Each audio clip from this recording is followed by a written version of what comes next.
Ito naman. Naman mo si nasunod ako yung tatlo.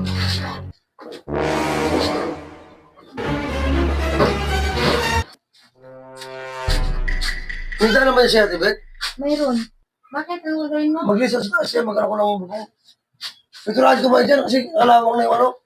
Doon, So, saya, anong alam ko mayroong kaya Tibet. Buti naman, makaisip ka na lang. No? Ayaw, di ma.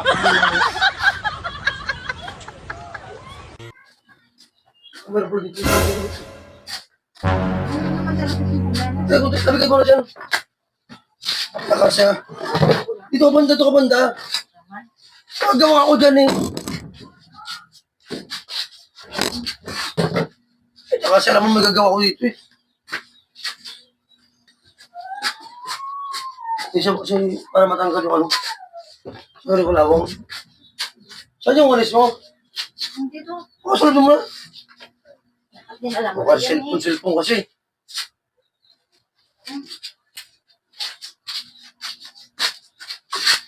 At kasi pag ano mo eh. Ulisa muna kasi piturahan na to. Ginadala mo na yan. Ay, Sinilas ka.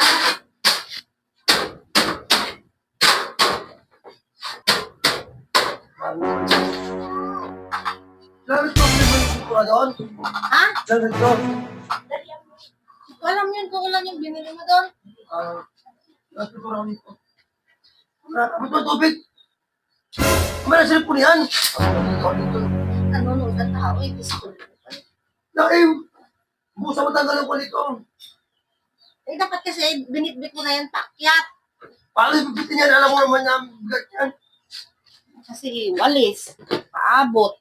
Ito na lang ipapaabot. Alam mo, wala anak ko. Parang sinong gawin mo dito. Ang bigat ka naman.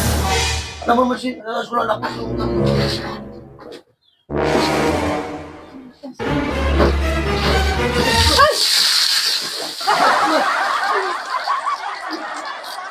Madiwas pa rin ang to eh. Ay! Kumasa ka? Oh, anong ginawa mo? Ayaw, di ma. Ano ka sa tito? Alam mo na. Ayan. Ano kasi sinabi ko sa iyo eh. Paabot-abot ka tapos ako yung papaliguan mo. Madulas ka dito yung bubong. Alam mo nang gagawin ko yun. Hindi ko pa sasagayo. Ang aga-aga eh. Siyempre mo natutuyo ka doon. No? Ikaw bumaba dyan, ikaw magtimpla dyan, ikaw mag-akyat din. Alam ko magawa dito eh. Alam mo naman na mag-kuha ako dito eh. Maglinis ako eh. Nanonood ako, utos ka ng utos, tapos ano, akong nabasa? Hindi ko sasadya kasi madulas ang bubong oh. Nari ko na ba? Kaligo na ako eh. Oh, gusto mo pang may pangatlo pang ligo? Ibalik ko na lang ulit. Hindi ko sinasadya na ako dito eh. Linis-linis eh.